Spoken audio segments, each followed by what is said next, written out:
Hey there, creepy peeps.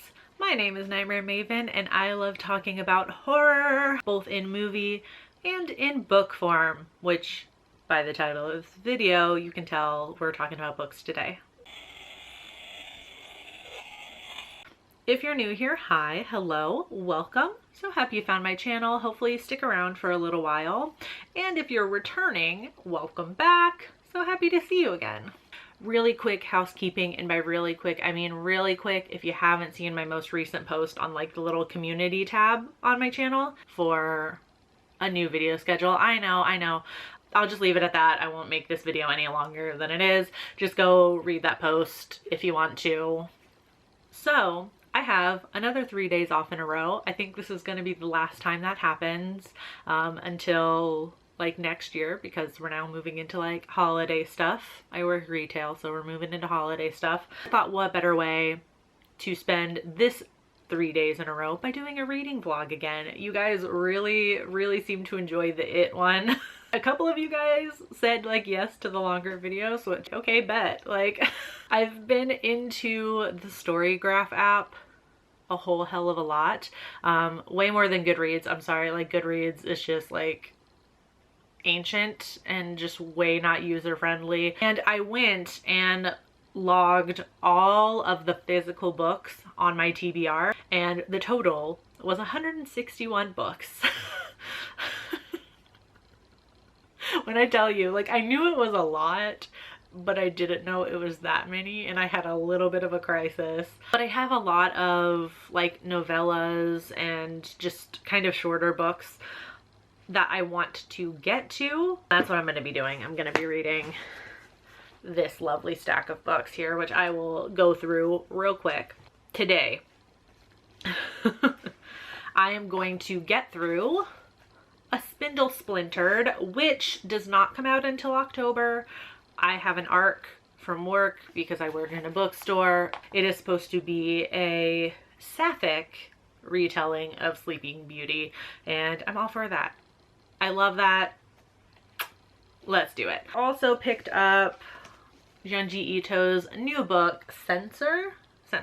Definitely not one of his longer ones. I feel like most of his books are like this thick, but it's a manga, so that will also, you know, that also reads a little quicker, I feel like. Also have a younger reader book here, Graveyard Book by Neil Gaiman.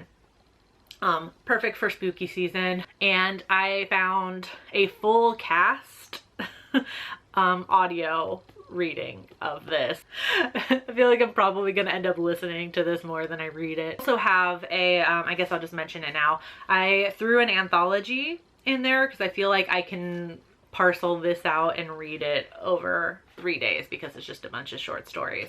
So this one technically counts for all 3 days. I'm gonna read a little bit out of it each day. And this is Her Body and Other Parties by Carmen Maria Machado. On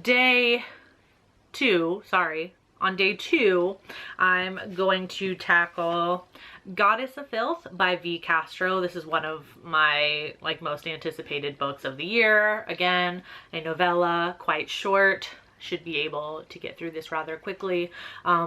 Supposed to be very much like The Craft, but with Latinx characters, a whole cast of Latinx characters, which I'm very excited about.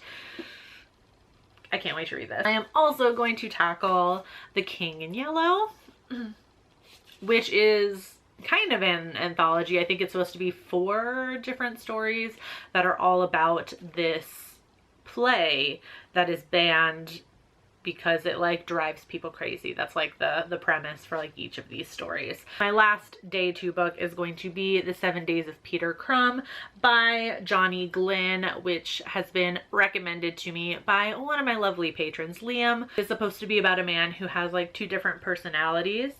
One of them being more psychopathic than the other. Feels very Jekyll and Hyde to me. He's decided that it's going to be his last week on Earth, and the book is supposed to, you know, as the title suggests, just take place over those last 7 days. And finally, on day 3, another novella. You see, I peppered in all of these shorter novellas in here to make the day a little bit easier to get through. I'm going to read Helena by Claire L. Smith. This one has taken me forever to get to. and I feel real bad about it. The author, Claire, sent me this book. Just a lovely human being, so I'm very excited for this one. I'm also going to be reading The Cave by Ksenia Murray. I think most of you guys probably know who Ksenia is. I feel like she's all up in the horror community. We love Ksenia. And lastly, the last book I intend to read is a YA book. Had to throw at least one in there, and that is The Woods Are Always Watching by Stephanie Perkins. I've talked about There's Someone Inside Your House for a long time. Her other book, it's one of the scarier YA books I've ever read. That one is more like home invasion-y. I think this one is obviously meant to take place in the woods, like two friends who are trying to like fix their friendship. They go on a hike, kind of like in The Cave. Go on a hike, scary shit's gonna happen. So I'm very excited about this one. I love There's Someone Inside Your House, so I feel like I'm gonna love this one also. I will start with A Spindle Splintered first, because it's a little bit shorter. I think we'll knock this one out of the way. I keep saying like knock things out of the way and get them out of the way. I'm excited to read all of these, just so you know. I'm also very excited to check them off my TBR finally and to say I've read them. So let's get started.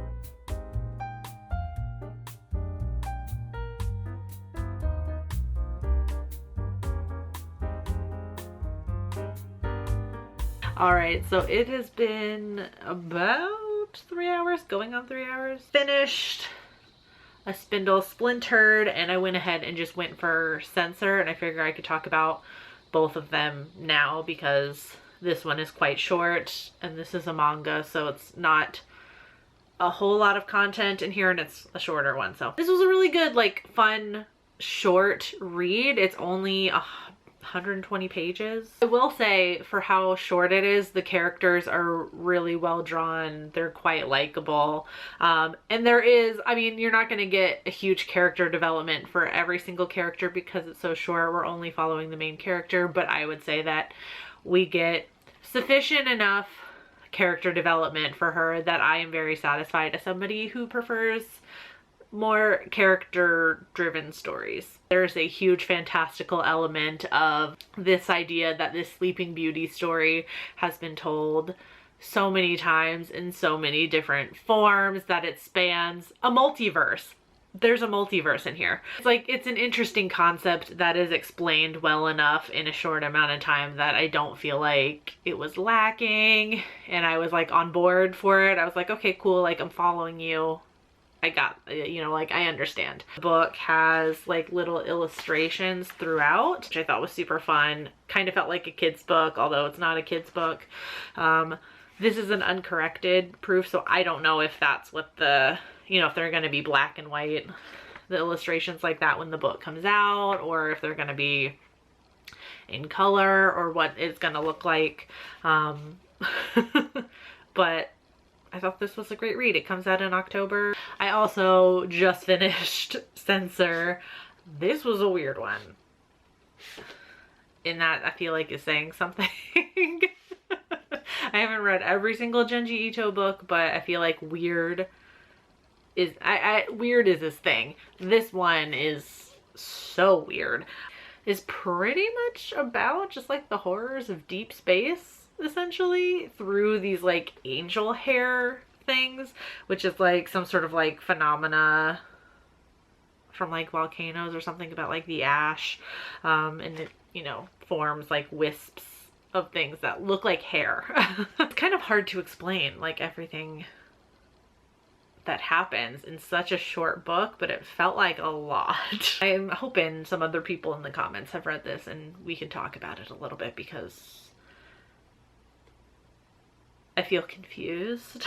I didn't quite feel like this was a cohesive story that I was really following along with. So I don't know if that was just a me problem or what. Oh, not my favorite.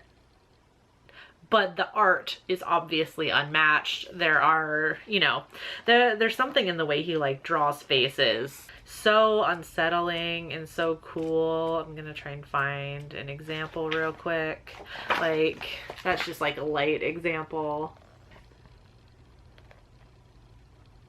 You know, he knows how to like really capture emotions.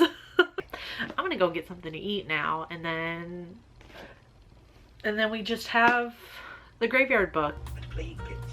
Plague pits is good eating, and everyone agreed. It's all about how they have got their names, and how he, in his turn, once he had become a nameless ghoul, will be named as later. But I don't want to become one of you. One way or another, you'll become one of us. And the other way is messier, involves being digested, and you're not really around very long to enjoy it. Well, that's not a good thing to talk about. There's to be a ghoul. We're afraid of nothing.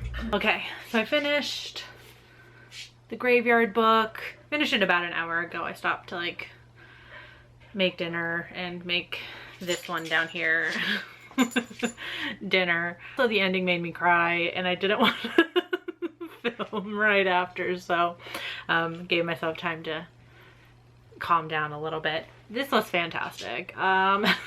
This was just like kind of wholesome, kind of creepy, fun, but like of course with that like Bildungsroman message to it. Very, you know, like it's a coming of age tale, so the ending is a little bit bittersweet, but it was like it was just fucking great. And a reimagining of the Jungle Book, but like in a creepy setting, in a graveyard, and a baby who winds up in a graveyard one October evening, and the residents of the cemetery decide to raise the boy as their own.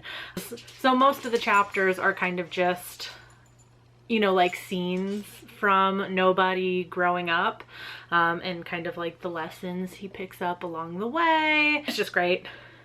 It was great. 5 stars. The ending made me cry. Of course, there, you know, comes the point where Nobody has to leave the graveyard and go out into the big wide world, and it was just a little too on the nose for me at the very end when, you know, Nobody is going through and saying goodbye to everybody as he's about to make his way out into the world, and the person waiting for him at the cemetery gates is his mom. Get it together. And then I was a puddle of tears at the end, like I'm becoming now. It was just a beautiful book. Beautiful. I'm going to end the evening like right before bed by reading a couple of stories from Her Body and Other Parties. I don't think I'm going to talk about them until day 3. I think I'll wait until I've read all of them, and then I'll give you my thoughts. I also just wanted to share really quick because I got some books in the mail. I know. I was talking about how many books are on my TBR at the beginning, but I do want to commit to the trying to read one Stephen King book a month, and you guys seem to really enjoy the It reading vlog. I don't know that I'll do a reading vlog for all of them, but I just wanted to share really quick what I got. I got 3 books that everybody was suggesting. I don't know which one I'm going to read next, but I grabbed Needful Things, which is a really just beautiful hardcover. I gotta say, I love this. I don't know why, I just really love that. That's very nice. I also grabbed Dolores Claiborne, which like every other person recommended, and I had never heard of this. So I'm very excited to read this one. It also has like a very fun detail there, and it has a like moon phase detail at the top of all the pages. Is this witchy? Because obsessed. And then finally I got a little mass market of Pet Sematary. This one by far has the best old book smell. Like it might be hard for me to read it because I might just be sniffing it the entire time. I don't know which one I'm gonna go for next, but those were some of the most recommended ones, so I just thought I would share that. I got them all at Better World Books. Not sponsored, but I really do love that site. A lot of used books, mostly from libraries, so if you don't care that they have a little character, I'd highly recommend the site. Okay, that's it for day 1, and I will see you in the morning.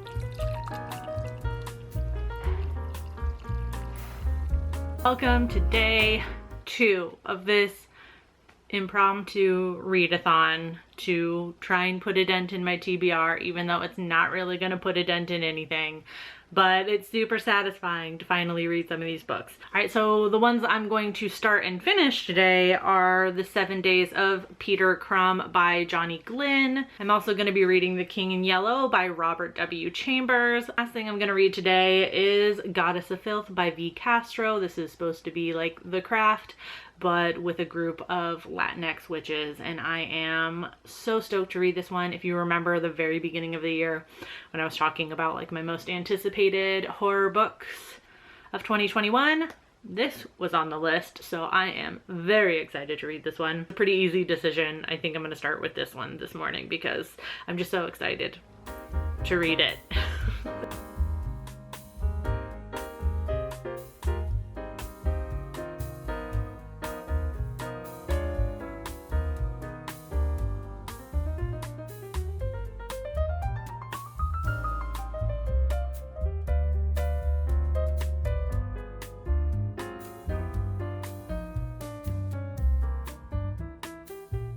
Is much later, as you probably could have seen from that little interlude. I decided to just go right into The King in Yellow after finishing Goddess of Filth instead of stopping Goddess of Filth. I did really like it. It's short and it moves fucking lightning fast, let me fucking tell you. I'll say you definitely have to turn off your idea of what like a possession or exorcism story looks like for this, because it is so different. And I struggled with that aspect of the book until I started to get like further into it, and it started to make a little more sense to me what was going on without giving anything away. Especially this idea that happens a lot in horror movies, that the victims of possession are always young people, pretty much, almost always young people, and a lot of times young girls, because we're apparently the most vulnerable. And this is set against a group of girls who are very aware of their situation, being young women in the United States, being not white women in the United States. It pairs very interestingly with this like exorcism story, and it takes like a completely different journey than what we're used to seeing with like possession stuff. So I really like this, and would highly recommend it. Yes. And The King in Yellow. So I was looking this up for a little bit after I finished reading this. Apparently there are more stories, which there's only 4 in this. So I'm a little bit confused as to like why it didn't say anywhere when I purchased it that it was only 4 stories, or that this was like incomplete, or if the other stories were released later or something. I'm not really sure. But these were okay. I wasn't thrilled about this. I think there was really only 2 out of the 4 that I feel like really delivered on the promise that is made right in here in the inside flap of the book, that the stories all center around this play, The King in Yellow, that drives people crazy when you read that second act. It's the second act that kind of like drives people to madness. Like the first and the last story are the ones that really accomplished that. So the first was The Repairer of Reputations, which I think was my favorite out of all of them. And then the last one, The Yellow Sign, I think delivered the best on that. It seems like a very like gothic notion, and I was really into that. So a little bit let down. But I'm gonna have to look into these like other stories because I'm very confused by that. Maybe some of these other stories encompass that better. Maybe I should try and see if I can read them anywhere. The book is on the other side of the camera. Okay, I'm gonna start on The 7 Days of Peter Crumb. I'm a little bit behind already today because I had to do some other things today, but it should be fine. It'll be fine. All right, let's go.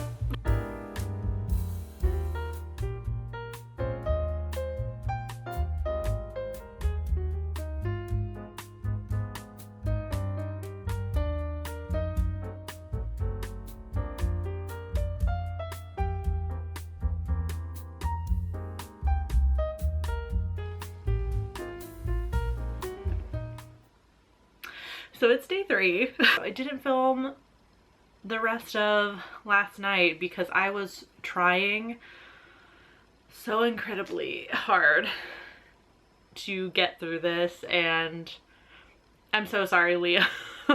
I couldn't finish it. I DNF'd. To his credit, Liam did warn me that this was intense. He did warn me. A lot of really intense language, especially, you know, violence and vile fucking thoughts toward uterus owners. It gave me that like feeling of like the whole point was going to be like, look at how depraved this man is. Intense for the sake of being intense. I don't know, actually know if that's the point of the book. Maybe there's some deeper point, but to me, like, I couldn't think of a conclusion to this that would make it worth sitting through some of the just like awful, vile things that are written in here about the female characters. Very appalled by not only like the derogatory like sexual language towards the characters that are uterus owners in this book, but also non-white characters. One scene in particular that really just made it disgusted me how gross it was. I can't handle the language. It's just too much for me. So I DNF'd. So day 3, we're definitely gonna finish Her Body and Other Parties. We'll also be reading Helena today. Going to read The Cave by Ksenia Murray, which I feel like is a great kind of pairing with my final read for the day, The Woods Are Always Watching by Stephanie Perkins. Both kind of involve like scary, terrifying, traumatizing things happening on a hike in the woods. Without further ado, let's get into this. Let's read.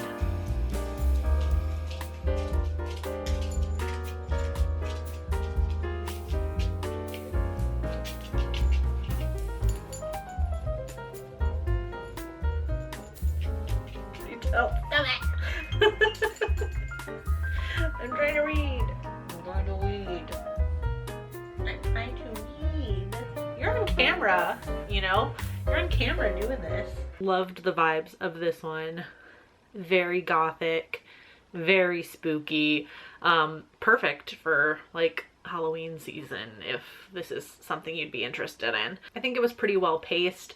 There's a lot that happens at the end, though. I will say there's a little bit that it felt like it was kind of like rushed there at the end. I wouldn't have minded it being like, you know, maybe a couple more pages long to stretch some of that out a little bit, but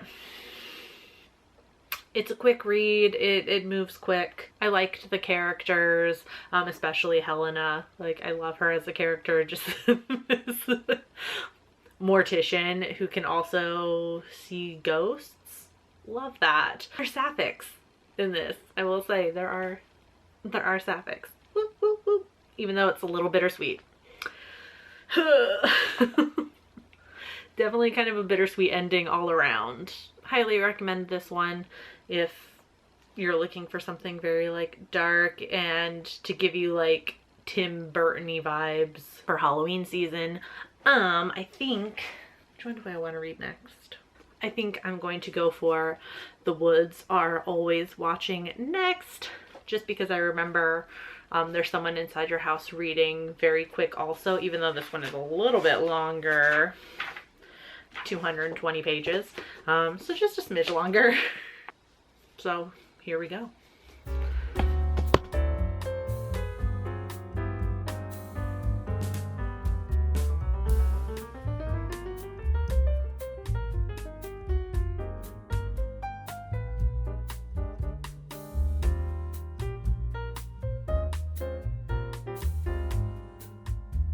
It took me a little bit, but I did finish The Woods Are Always Watching. Thinking just based on what time it is now, I think I'm just gonna have time to finish Her Body and Other Parties. I think we might have to save The Cave for just the rest of this month. I'm sure I'll finish it before September is over, but my focus was just pulled in another direction for a little bit at the beginning of this. Not that the book was the issue, because it moves quite fast. Super duper compelling. I really like the setup of these two girls kind of going on a hike, almost impromptu, like they are prepared but they aren't prepared. Do it because they're both going off to college and like physically separating, like they'll be in different states. So this is kind of like the last like hurrah before they both go off to college. And so of course, there's some tension there. And then of course, like when you're alone in the woods with somebody and you get lost for a little bit, I mean, as evidenced by movies like The Blair Witch Project, tensions run a little high and they end up fighting. And then without giving anything away, there's a bit of an accident. So then I'm thinking, oh my gosh, now is it going to be like an 127 hours situation where it's kind of like the, you know, a man versus wild kind of story.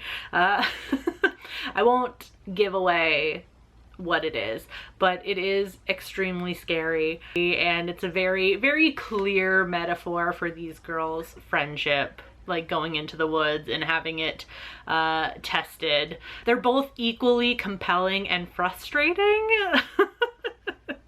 Kind of in the way that best friends are, you know. And I mean, like, you know, if you know, think about your best friend, there's like a multitude of things you love about the person, but maybe there's those few things, very few things, but they're still there nonetheless, that kind of frustrate you a little bit. And then when you're put in an extreme situation like that, everything comes out. So I thought that made their friendship and the characters individually both really likable and kind of frustrating, but like in a compelling way, like they were human. I would definitely recommend this one, as well as There's Someone Inside Your House. I keep mentioning it because I love that book so much. So like I said, I think I'm just going to finish Her Body and Other Parties because I only have a few stories left of that, and then I will finish The Cave another time. So how many books did I start off with? 11, and I will be finishing 9. That's still pretty good, so we'll take that win. Literally the most chaotic reading vlog ever. Technically, it's taken 4 days. I didn't quite finish Her Body and Other Parties yesterday like I intended to, so I finished it today. So it just took a little extra longer, but that's fine. This I absolutely loved. Definitely one of my favorites out of everything I read the past, we'll call it 3.5 days, okay?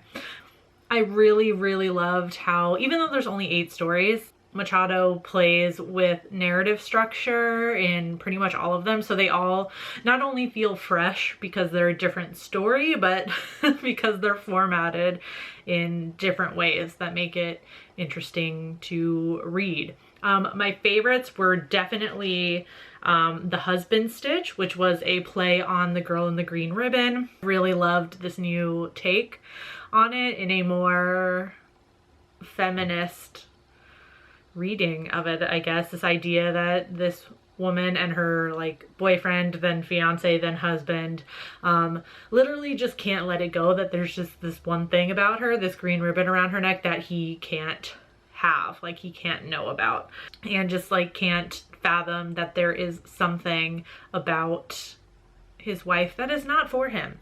And I really loved that take on that story. Definitely my favorite.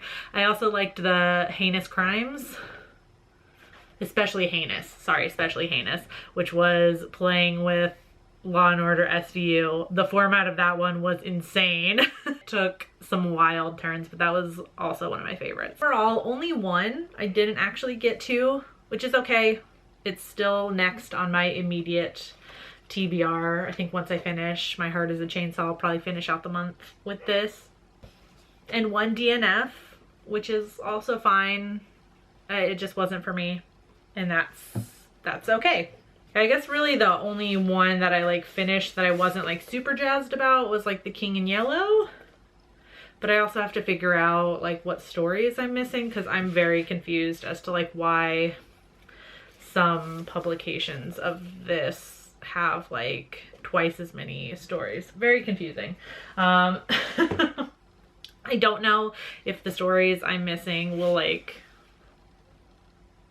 change my outlook on that, but I wasn't super jazzed about it. This was also, I don't want to say it was a letdown. Just wasn't my favorite Genji Ito that I've read. That's all we'll leave it at. It's still just wild and bizarre, which is to be expected. The art, of course, is beautiful and haunting, and the imagery just sticks in your head. Just like story-wise was not my favorite. It's probably like middle of the pack for me. The rest of these I loved. The rest of these I loved. Obviously the Neil Gaiman I loved. That's another one, like after I think Stephen King, that I need to read more of his stuff, because I've only actually ever read American Gods. Well, and now The Graveyard Book made me cry, so I love it. This one delivered. I had high expectations and it delivered. Loved these two novellas. Seriously, highly recommend both of these. Helena by Claire L. Smith and Goddess of Filth by V. Castro. Very quick reads if you want to like pick them up maybe for spooky season, absolutely. And then of course I just talked about Her Body and Other Parties. Overall, great readathon, I guess. Does that count as a readathon, or just like a reading sprint or something? If you made it this far in this very chaotic video, thank you. If you watched this far, or if you happen to just like luckily skip to this last part, comment your favorite Neil Gaiman book so I can see who made it to the end. So I hope you enjoyed this video. If you did, please give it a thumbs up. It lets me know that you enjoy longer content, lets me know that you enjoy reading vlogs. Subscribe if you're new here, become a creepy peep today. I will see you next with another live stream this coming Wednesday, and then of course with a new video. So until then, stay strange. Bye.